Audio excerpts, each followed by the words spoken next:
Más información en Noticias XFN. Estamos en comunicación con Carlos Ugarte, responsable de Relaciones Externas de Médicos Sin Fronteras España, para hablar de la situación actual que atraviesan los cientos de miles de refugiados que se encuentran varados en lo que era su sueño, su meta, llegar a Europa, y que hoy, lejos de sus países de origen y en búsqueda de protección, aún no reciben respuesta por parte de las instituciones. Desde Médicos Sin Fronteras, ¿cómo observan esta situación?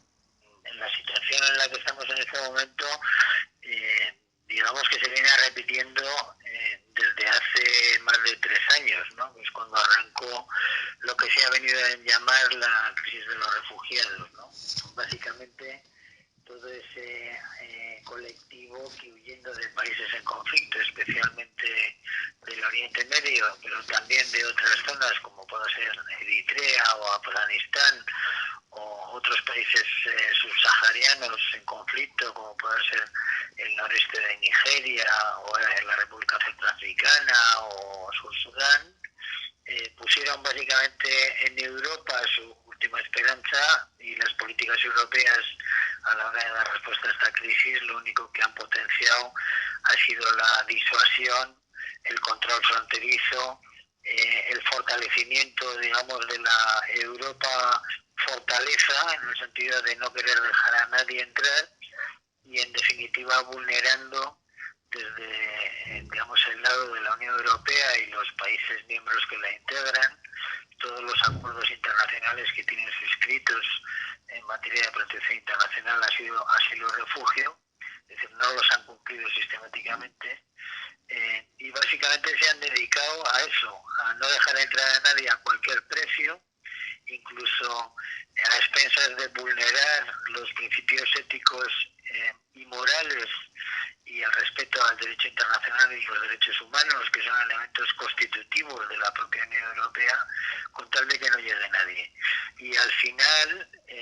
digamos, lo que demuestra esta política, esta forma de afrontar esta crisis,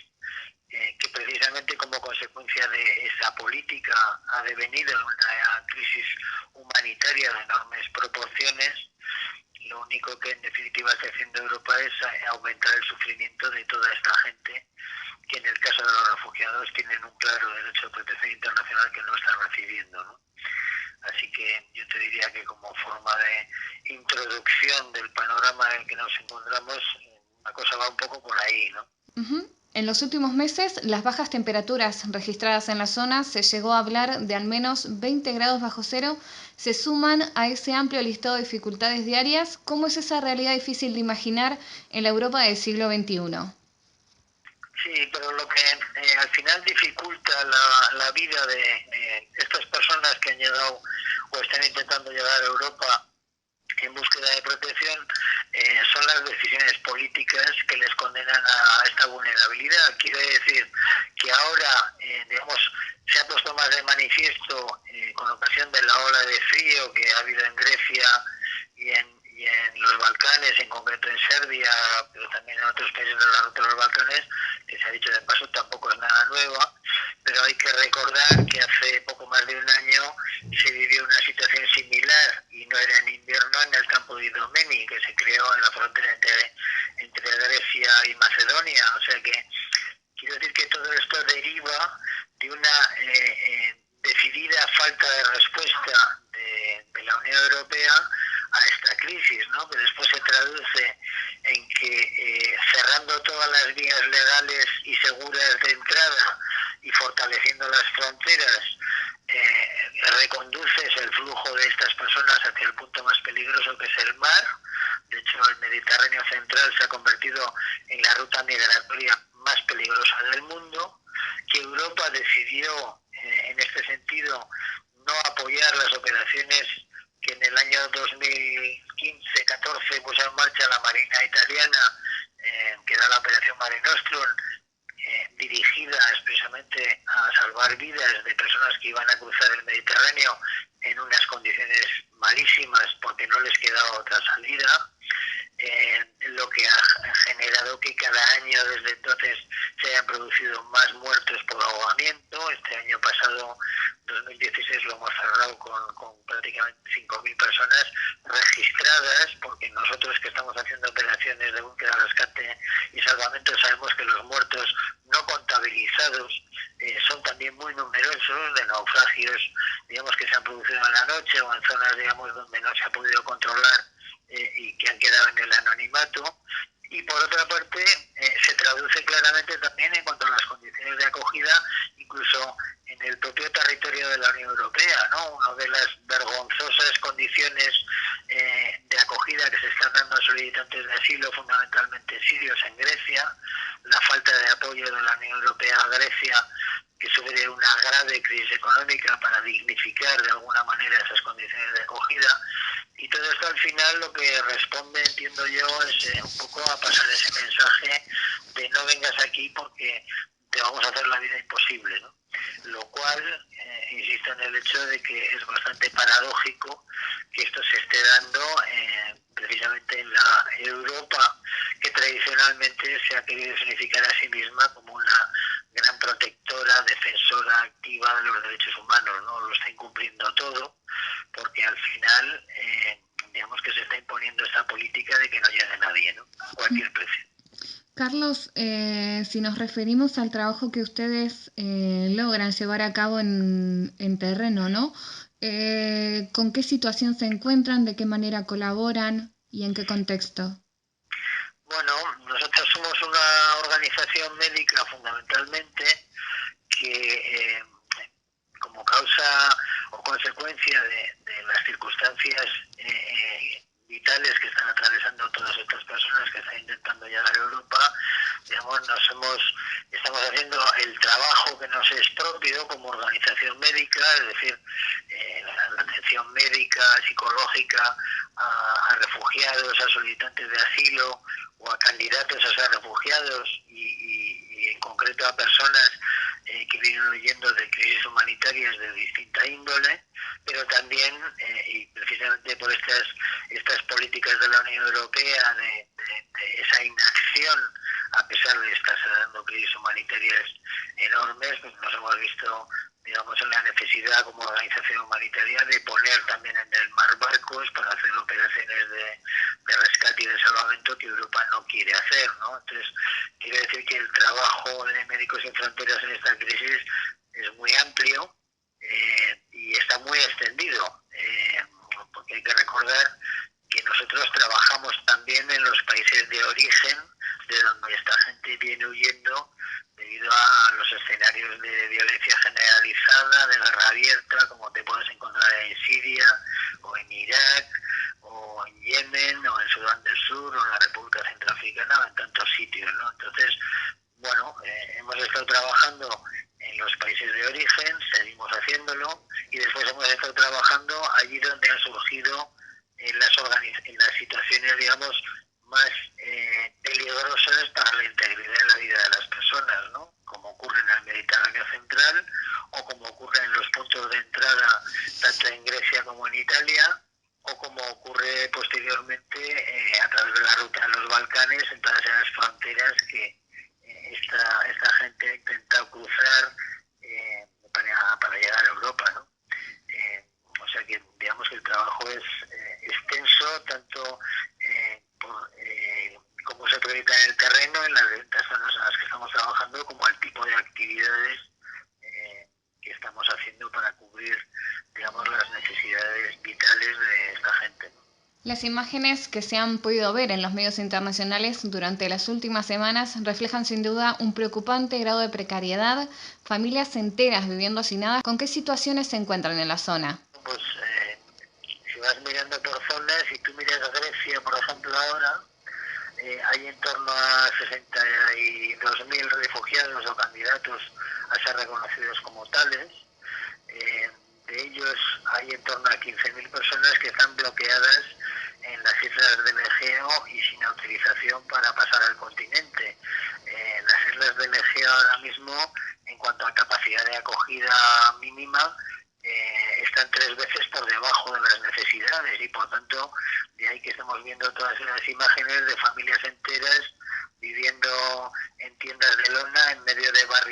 superficiales y de la nieve, sin ninguna medida de saneamiento, de higiene, con muy poco acceso a la atención médica y a la alimentación, ¿no? Si miras la situación en Serbia, bueno, pues le pasa parecido. Es decir, la Unión Europea llegó a un acuerdo con Serbia para que retuviera dentro de su territorio a en torno a 6.500 personas, cosa que hizo, porque hay que recordar que Serbia es un país candidato a ser miembro de la Unión Europea y por tanto muy sensible a las peticiones que recibe de la Unión Europea. El problema es que Serbia retuvo a esas personas, que ahora son más, pero les dio, estableció, digamos, plazas de acogida para menos de la mitad. Con lo cual, ¿qué ha pasado? Pues que 2/3 de esa población, de en torno a 7.000 personas en este momento, se quedaron en la calle en lo que es el invierno de los Balcanes, que ya sabemos lo que es, porque no es cosa de este año y de la ola de frío. En Serbia, en invierno, está siempre sistemáticamente bajo cero, todos los años. Este año, en concreto, se han registrado hasta temperaturas de 20 grados bajo cero. ¿Qué ha pasado con toda esa gente que no tenía plaza, digamos, en albergues o en centros de acogida? Pues que se ha tenido que buscar la vida. Entonces, tenemos a un colectivo de amplísimo viviendo pues en los sitios más variopintos, ¿no? En fábricas abandonadas, en almacenes, en antiguas granjas, en fin, en unas condiciones sin ningún tipo de abrigo o de calefacción, con muy poco acceso a la comida, al agua. Por supuesto, ducharse es un poco menos que una fantasía, es decir, viviendo en unas condiciones muy miserables. Si nos referimos a Serbia, donde ustedes mismos dan cuenta de los bloqueos interpuestos a las ayudas humanitarias, ¿cómo es ese diálogo con las autoridades locales? Bueno, tenemos problemas para poder hacer nuestro trabajo, porque en la medida en la que Serbia quiere hacer este papel de cancerbero de la Unión Europea para que no llegue nadie, y de alguna forma no quiere que los candidatos a refugiados lleguen a su país, pues pone, digamos, limitaciones al trabajo de las organizaciones que estamos intentando prestarles asistencia, ¿no? Entre otras cosas, siguiendo el ejemplo de lo que está haciendo la propia Europa dentro de su territorio, porque todas esas escenas que habrás podido ver por la web que se están dando en Grecia, gracias a Europa. Serbia puede, y Serbia también, por supuesto, pero Grecia es miembro de la Unión Europea y Serbia no. Así que si la propia Unión Europea, dentro de uno de los Estados miembros, como es el caso de Grecia, da lugar a esta situación de Siria en cuanto a la hora de prestar un mínimo de atención humanitaria a los refugiados o candidatos a refugiados que ya han llegado a su territorio, pues imagínate Serbia, ¿no? Mal ejemplo tiene la Unión Europea, por tanto, el trabajo sí se hace complicado, pues porque no los quieren tener allí.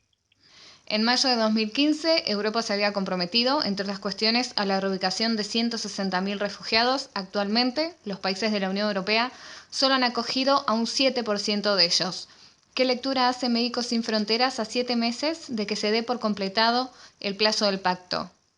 Bueno, pues otra vez una absoluta y clara falta de voluntad política por dar respuesta a esta crisis, ¿no? Fíjate que del acuerdo de la Unión Europea en septiembre del año 2015 ha pasado un año y medio. El acuerdo era traer a Europa entre reubicados llegados a Grecia y a Italia, o vía reasentamiento de gente que ya está reconocida como refugiada en países limítrofes de Siria. Se estaba hablando de en torno a 170.000 personas. De todas esas personas, pasado un año y medio, todas esas personas, entre otras cosas, si se hubieran traído aquí, representaban haber traído a 3 cada 10.000 europeos, lo que supone una cantidad ínfima, ¿no? Más y menos tenemos en cuenta que la Unión Europea es una de las potencias económicas del mundo, o sea, que capacidad de respuesta tiene. Sin embargo, pasado un año y medio, en lo que es Europa ha llegado menos de un 6% de aquello que ellos mismos se comprometieron a traer, ¿no? Lo que insisto que te demuestra la clara falta de voluntad política de dar respuesta a esta crisis.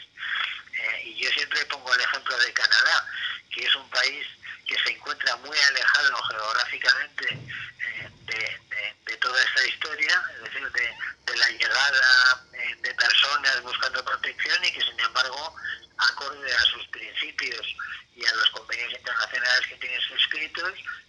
un año se llevó a su país a más de 35.000 sirios y lo hizo en apenas 3 meses. Y en cambio, 28 países miembros de la Unión Europea no han sido capaces de traer en un año y medio ni al 7% de aquellos a los que se comprometieron a traer. Y la diferencia es esa: donde hay voluntad política por dar respuesta a esta crisis, se encuentran los resultados, como es el caso de Canadá, y donde no la hay, pues te encuentras el desastre de la respuesta que está dando la Unión Europea a esta crisis, ¿no? Carlos, ya por último, preguntarte por el llamamiento, reivindicaciones que hacen desde Médicos Sin Fronteras en este contexto, ¿no? Todo lo que deriva de lo que te estoy diciendo. Es decir, Europa debe de cumplir sus compromisos, debe dar respuesta a esta crisis, debe dar unas condiciones de acogida dignas a los que han llegado a su territorio, debe establecer operaciones, restablecer las operaciones de búsqueda, rescate y salvamento en el Mediterráneo central que en su día tuvo la Marina italiana, porque es una auténtica vergüenza que el Mediterráneo se esté convirtiendo en una especie de fosa común en la que todos los años ya se da por hecho de que van a morir miles y miles de hombres, mujeres y niños, cuyo único delito ha sido intentar llegar a Europa buscando protección, ¿no? Es decir, debe de facilitar las vías legales y seguras para que esta gente pueda llegar a Europa sin tener que jugarse la vida en el mar,